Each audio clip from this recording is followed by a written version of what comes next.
نحمده ونصلي على رسوله الكريم اما بعد فاعوذ بالله من الشيطان الرجيم بسم الله الرحمن الرحيم ان الشيطان لكم عدو فاتخذوه عدوا صدق الله العظيم اللهم صل على سيدنا محمد وعلى آل سيدنا محمد وبارک وسلم۔ شیطان کے حربوں میں چوتھا حربہ یہ ہے کہ شیطان انسان کو جو ورغلاتا ہے اور حربہ استعمال کرتا ہے اور دور کرتا ہے، ان میں اگر پہلے میں وہ کامیاب نہ ہوا، یعنی دین سے نیکیوں سے دور کرنے میں کامیاب نہ ہوا، تو دوسرا یہ ہے کہ اس میں تاخیر کرواتا ہے، اور اس میں بھی کامیاب نہ ہوا تو پھر تیسرا حربہ اس کا یہ ہے کہ وہ نیکیوں میں جلدی کرواتا ہے، اور اگر اس میں بھی کامیاب نہ ہوا تو چوتھا حربہ اس کا تھا ریاکاری کروانا۔ ان سب پر بات ہو گئی تھی۔ اب اگر وہ ریاکاری کے اندر بھی کامیاب نہ ہوا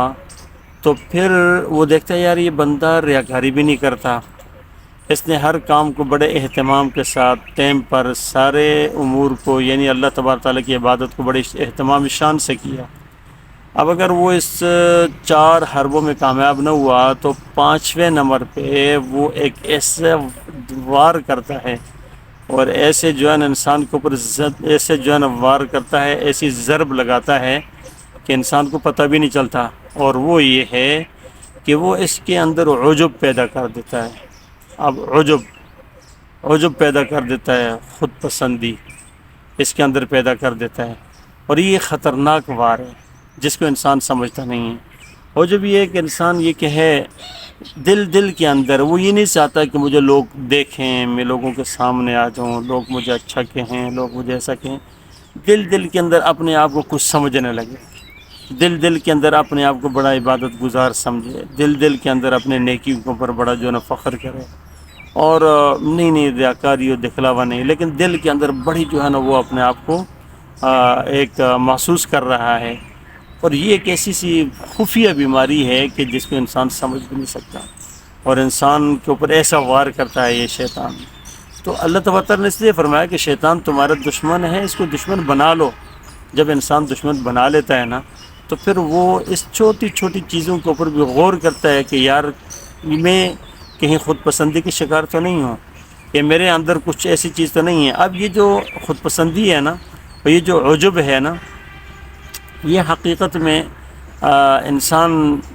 کسی سے چلتے عبادات بڑا ہے، نیک ہے، متقی ہے، پرہیزگار ہے، لیکن یہ جو ہے نا یہ کرتا ہے کہ کسی سے میل جول نہیں رکھتا، اور بس اپنے آپ بہت بڑا عبادت گزار اپنے آپ کو سمجھ رہا ہوتا ہے، بہت بڑا نیک اور ولی سمجھ رہا ہوتا ہے، تقویٰ طہارت کے ایک بہت بڑے مقام پر سمجھ رہا ہوتا ہے،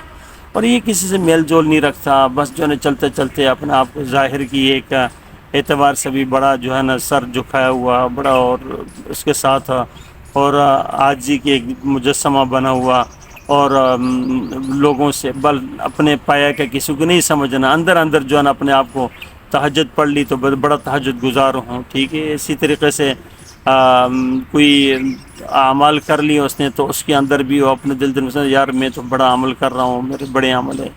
بس۔ اور یہ کہ اللہ کا کرم ہے، اللہ تبارک تعالیٰ کے توفیق ہے، اللہ کے کرم ہے، یہ دل میں نہیں، بس ظاہر سے اس طریقے سے یوں کہہ رہا ہوتا ہے، تو زیادہ کسی سے جو ہے نا میل جول نہیں بڑھا۔ تو یہ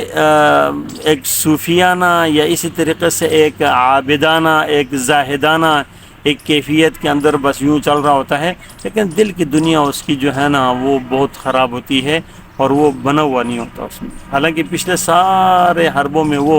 کامیاب ہوا، لیکن اس کے اندر شیطان کی چنگل میں نہیں آیا، لیکن اس کے اندر آ کر پھنس جاتا ہے۔ تو اس لیے انسان کو چاہیے ہے کہ وہ انسانوں کے ساتھ میل جول بھی رکھے، پیار محبت سے رکھے، اپنے آپ کو کچھ نہ سمجھے۔ اگر کوئی آدمی آپ کو کہے